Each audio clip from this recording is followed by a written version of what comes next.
అయ్యో ఆగండి, ఏం చేస్తున్నారు? వేయకూడదు, అలా ఏం వేయకూడదు. చిట్టి తల్లి ఓ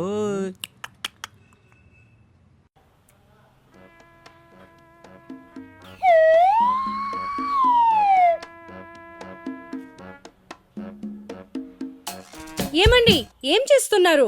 ఇది బేబీ పౌడరే, ఇది కూడా వాడకూడదా? డాక్టర్ చెప్పింది మర్చిపోయారా? ఏం చెప్పారు? బొడ్డు తాడుపై పౌడర్, నూనె, మరే ఇతర పదార్థాలు రాయకూడదు. అవును కదూ, నేను మర్చిపోయాను.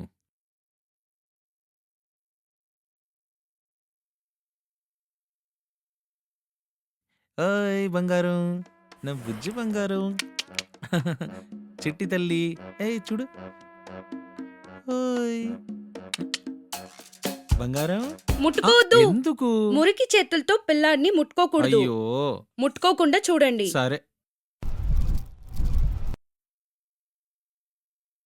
హే, బొడ్డు తాడు రాలిపోయింది.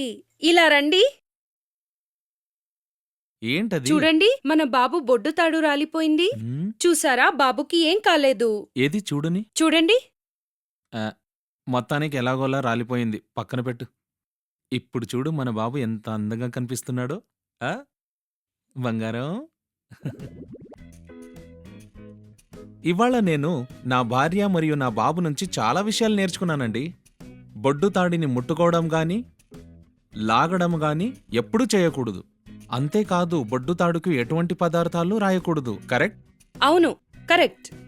గుర్తించుకోండి, ఒకవేళ శిశువు బొడ్డుతాడు చుట్టుపక్కల వాపుగాని, ఎర్రగా అవడం, నొప్పి రావడం లేదా దుర్వాసనతో చీము పట్టడం వంటివి జరిగితే అవి ఇన్ఫెక్షన్ యొక్క లక్షణాలు. కరెక్ట్. ఒకవేళ ఇటువంటి సంకేతాలు మీకు కనిపిస్తే ఆలస్యం చేయకుండా వెంటనే డాక్టర్ని సంప్రదించాలి. ఇవి పాటించండి, నాలాగే మీరు ఓ మంచి తండ్రి అనిపించుకోండి.